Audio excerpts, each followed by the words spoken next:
At 3:17 a.m. on July 27th, Ukraine sent 24 AQ-400 Scythe drones toward Dzhankoi at once. There was no reserve, no second launch. If the timing failed, nothing was left to correct it. 3 groups of 8 split over northern Crimea. Alpha was 28 kilometers from the S-400 positions, moving at roughly 145 kilometers per hour, less than 12 minutes from impact. Charlie took a route almost 15 kilometers longer, creating roughly 6 minutes of delay without slowing or circling. Each drone carried a warhead of about 30 kilograms. Nearly 720 kilograms of warhead mass was moving toward 8 launchers and 2 radar vehicles inside a network worth hundreds of millions of dollars. That network guarded Dzhankoi, the rail and logistics gateway linking northern Crimea to airfields, fuel routes, ammunition movements, and troop corridors farther south. The entire Ukrainian formation may have cost less than a single radar vehicle. Russia had barely 12 minutes to understand the pattern. Ukraine needed the system to misread the timing for only 6 minutes, long enough to tear a hole in the shield over northern Crimea. Alpha appeared first, 8 AQ-400s pressing toward 4 S-400 launchers north of Dzhankoi. The 91N6E detected the formation. The 92N6E converted detections into firing tracks. 1 Pantsir swung toward the launchers. A Tor-M2 took the lowest contacts. Russia reacted within seconds. The first AQ-400 broke apart under fire. A second disappeared from the track as an interceptor crossed its path. The Tor locked onto a third, while jamming pushed 2 more off course. Before Bravo appeared, nearly half of Alpha was already gone or being forced off its route. But every loss exposed the defense. From radar emissions and the points where interceptors crossed the formation, operators could infer which system covered each approach. The Pantsir had shifted toward the launchers. The Tor guarded the space between missile vehicles and radar sight. Each AQ-400 may have cost only tens of thousands of dollars. Russia had to treat everyone as a live warhead, closing on equipment worth millions. The cheap drones were disappearing, but every interceptor committed to Alpha pulled the expensive network farther apart. Bravo appeared from the opposite direction, while Russia was still engaging Alpha. 8 more AQ-400s were closing on the radar and command sector, the second launcher position, and the support equipment sustaining the battery. The second Pantsir swung toward them. The engagement radar divided its attention between 2 approaches. The Tor remained in the center, unable to commit fully to either side without exposing the other. Russia had only seconds to decide. Switch the engagement radar off, and Ukraine would have less emission data to follow. But both launcher sites would begin losing the common tracking picture that allowed 8 launchers and 32 launch tubes to fight as one battery. Keep transmitting, and the battery could continue fighting threats from 2 directions. But every radar pulse, interceptor path, and defensive shift revealed more of the network Ukraine was trying to pull apart.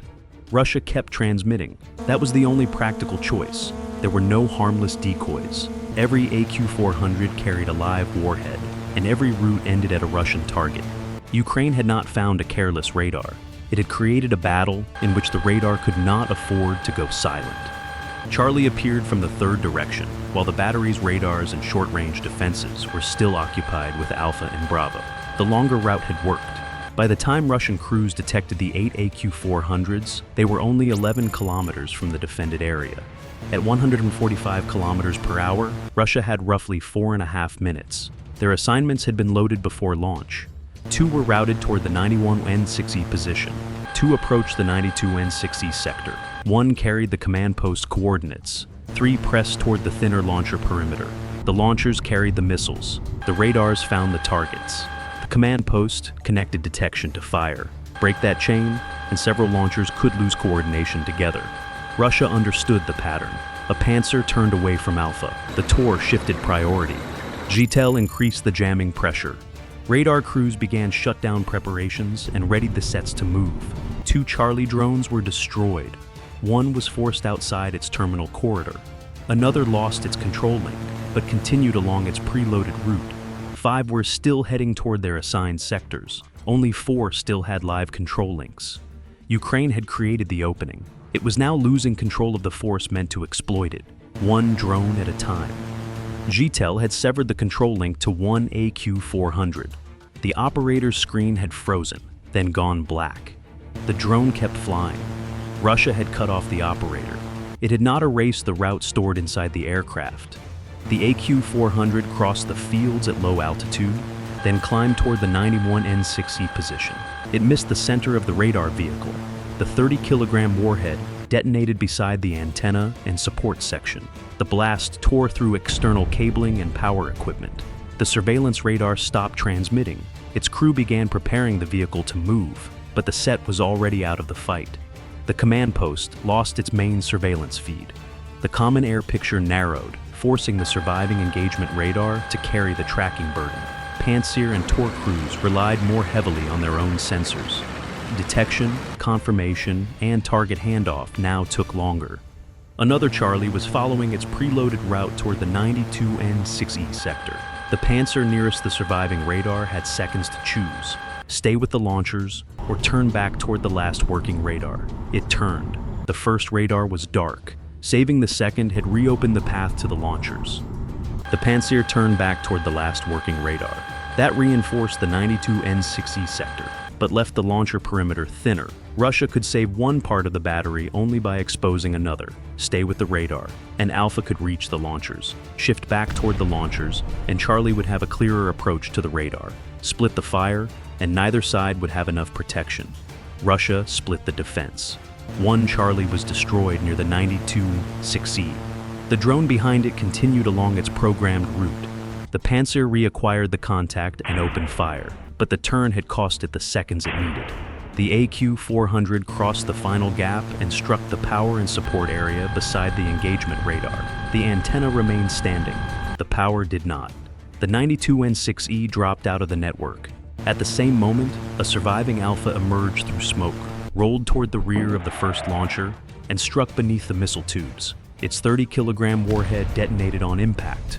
Fire climbed through the vehicle. Seconds later, a Bravo reached the second launcher sector from the opposite side. A second launcher disappeared behind smoke and flame. Russia had stopped threats from all three directions. It had simply been unable to stop all three directions at the same time.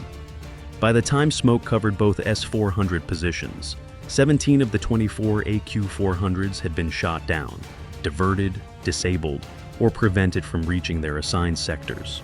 Only 7 entered the defended area. That was enough. The 91N6E surveillance radar was out of the fight. The 92N6E had lost power and disappeared from the network. The command post remained in place, but its links to the 2 launcher sites were disrupted. 2 launchers burned where they stood. A third was damaged by fire and fragments. 2 more crews pulled their launchers out of position as the last drones crossed the perimeter. The remaining launchers dispersed. Russia still had launchers, missiles, and surviving crews.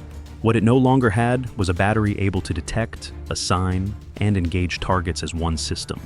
Restoring that protection would require another radar or air defense unit to move north, potentially weakening coverage elsewhere in Crimea. Some vehicles had survived, the battery had not.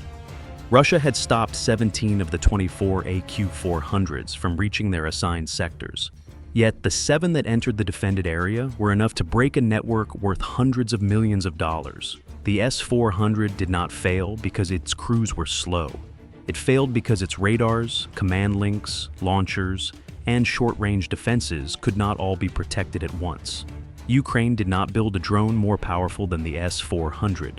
It built one cheap enough to sacrifice, and dangerous enough to tear a hole in the shield over northern Crimea.